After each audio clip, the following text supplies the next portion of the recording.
Hello दोस्तों, नमस्कार। स्वागत है आपके अपने YouTube चैनल गुरुकुल पॉइंट में। आज दोस्तों मैं लेके आया हूँ मध्यकालीन इतिहास का बिल्कुल चैप्टर वाइज। इसके पहले वाले वीडियो में मैं पूरा का पूरा आपका खिलजी वंश पढ़ा चुका हूँ और उसके पहले मैं बलबन वंश पूरा पढ़ा चुका हूँ, बलबनी वंश। और इसके पहले मैं बिल्कुल 19 वीडियो दे चुका हूं। अगर आप नहीं देखे हैं तो गुरुकुल पॉइंट के प्लेलिस्ट में चले जाइए, वहाँ मध्यकालीन इतिहास का बिल्कुल चैप्टर वाइज वीडियो बना हुआ है, वहाँ से आप देख लीजिए, आपको बहुत ज़्यादा समझ में आएगा। और आपके जो कॉम्पिटिटिव एग्ज़ाम में जो ऑब्जेक्टिव क्वेश्चन बनते हैं वो ढेर सारे क्वेश्चन आपको यहाँ से मिल जाएंगे।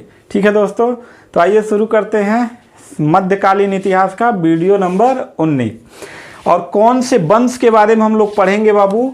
तो तुगलक वंश के बारे में पढ़ेंगे। किस वंश के बारे में? तुगलक वंश के बारे में पढ़ेंगे, जो 1320 से लेके 1413 ईस्वी तक माना गया। कहीं कहीं 1414 ईस्वी भी मिलता है देखने को। ठीक है, तो तुगलक वंश जो है 1320 से 1413 ईस्वी तक माना जाता है। इसमें जो तुगलक वंश का संस्थापक माना जाता है उसे कहा जाता है गयासुद्दीन तुगलक। उसका नाम क्या है? गयासुद्दीन तुगलक। और यह कब से कब तक है? तो 1320 से लेके गयासुद्दीन तुगलक 1325 ईस्वी तक रहा है। 20 से लेके 25 ईस्वी तक, यानी 5 वर्ष तक रहा है। 5 वर्ष तक क्यों रहा? क्योंकि एक बार यह बंगाल से विजय करके आ रहा था और इसके जो लड़का था जूना खां, मोहम्मद बिन तुगलक बाद में जिसका नाम पड़ा, उसने तुगलकाबाद के निकट ही एक लकड़ी का महल बनवाया था, वहाँ पे विश्राम करने के लिए सुला दिया। और जैसे ही इसने महल में हला और वो महल गिर गया, जिसमें दब की इसकी क्या हो गई? मृत्यु हो गई। ठीक है, तो 5 वर्षों तक इसने भारत पे शासन किया। इसको गाजी मलिक या गाजी तुगलक के नाम से जाना जाता है, जिसको गयासुद्दीन तुगलक बोला जाता है। गाजी मलिक कह लीजिए या गाजी तुगलक कह लीजिए। गाजी का मतलब होता है काफिरों का वध करने वाला। इसने 29 बार मंगोलों के आक्रमण को विफल किया था। 29 बार मतलब मंगोलों के आक्रमण को विफल कर दिया था गयासुद्दीन तुगलक, जिसको गाजी मलिक या गाजी तुगलक के नाम से जानते हैं। इसका आर्थिक जो सुधार की नीति अपनाया था बाबू, इसने इसको बरनी कहता है रस्मे मियान या मध्यपंथी। रस्मे मियान मतलब न बहुत ज़्यादा कठोर न बहुत ज़्यादा नरम। इसने नीति अपनाया, न बहुत नरम नीति अपनाया न बहुत कठोर नीति अपनाया, जिसको रस्मे मियान कहा जाता है या मध्यपंथी कहा जाता है। और किसने यह नाम दिया था? तो बरनी ने दिया था, इतिहासकार बरनी ने दिया था। बहुत इंपॉर्टेंट है, पूछा जाएगा रस्मे मियान आर्थिक सुधार की नीति किसने अपनाया था? तो गयासुद्दीन तुगलक ने अपनाया था। इसने उपज का 1/10 भाग या 1/12 भाग ही लेता था। ठीक है, और बलबन क्या करता था? बलबन जो है 1/2 भाग लेता था, यानी आधा ले लेता था, और यह 1/10 या 1/12 भाग लेता था।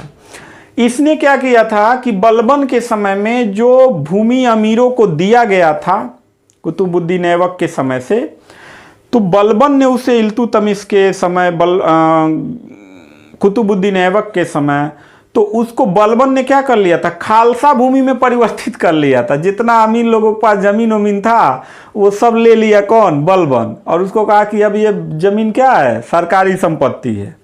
गयासुद्दीन तुगलक ने अमीरों को भूमि क्या कर दिया? वापस कर दिया। अमीरों को भूमि वापस कर दिया। जो खालसा भूमि में था उसको फिर अमीरों को दे दिया। इसका सबसे इंपॉर्टेंट क्वेश्चन पूछा जाता है कि भारत में नहर का निर्माण सबसे पहले कौन कराया था? तो गयासुद्दीन तुगलक ने कराया था। कृषि के लिए नहरों का निर्माण करवाया था। ठीक है, कुएं का निर्माण करवाया था पानी पीने के लिए। अलाउद्दीन खिलजी ने जो दाग प्रथा परंपरा शुरू किया था, दाग प्रथा मतलब अच्छी नस्ल के घोड़ों पे दाग लगा दिया जाता था, चिन्ह हो जाता था, जिससे ये पता चलता था कि यह घोड़े किसके हैं? अलाउद्दीन खिलजी के हैं। और हुलिया प्रथा, सैनिकों के हुलिया प्रथा को और व्यवस्थित तरीके से लागू रखा अपनी व्यवस्था में।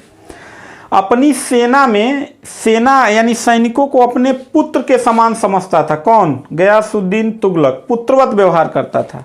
इसकी सेना में गीज, तुर्क, मंगोल, रूसी, ताकीज, खुरासानी, मेवाती, दोआब आदि सब प्रकार के सैनिक, इसके राजपूताना सैनिक जो है शामिल थे। ठीक है, इसके अलावा यह एक बार बंगाल विजय करके आ रहा था और इसका जो लड़का था जिसका नाम था जूना खां, जो बाद में चल के मोहम्मद बिन तुगलक बना, अहमद अयाज के नेतृत्व में, यानी जो इंजीनियर था अहमद अयाज था, जिसने क्या किया था कि एक महल बनाया था दिल्ली के निकट ही अफगानपुर। ये आया जब दिल्ली के निकट अफगानपुर पहुंच रहा था, उस समय पता चला कि इसका लड़का जूना खां निजामुद्दीन औलिया के पास गया हुआ है और निजामुद्दीन औलिया उसको राजा बनाने के लिए आशीर्वाद दिए हैं या भविष्यवाणी किए हैं। तो उन्हें निजामुद्दीन औलिया को धमका दिया, जिससे निजामुद्दीन औलिया ने कहा कि दिल्ली अभी क्या है, दूर है। यह बहुत बहुत फेमस कोटेशन है, जिसको निजामुद्दीन औलिया ने कहा था कि इसको गयासुद्दीन तुगलक को कहा था।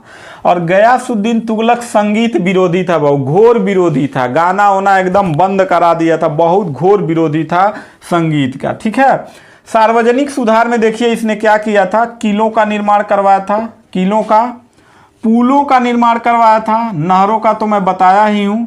डाक व्यवस्था जो बलबन ने बहुत अच्छे ढंग से किया था, उसको और सुदृढ़ कर दिया। कौन? गयासुद्दीन तुगलक ने डाक व्यवस्था को एकदम व्यवस्थित कर दिया। हिंदुओं के प्रति उसकी नीति क्या रही है? कठोर रही है। हिंदुओं को धन जमा करने पे क्या लगा दिया था? रोक लगा दिया था, निषेध लगा दिया था कि हिंदुओं को धन जमा नहीं करना है।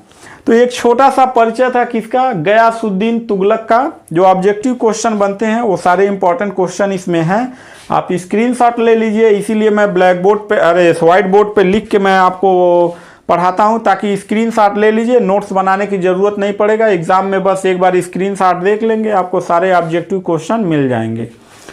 तो इसके बाद हम लोग पढ़ेंगे मोहम्मद बिन तुगलक के विषय में, जो अगला वीडियो आएगा। तो मिलते हैं नेक्स्ट वीडियो में, तब तक के लिए थैंक यू, धन्यवाद।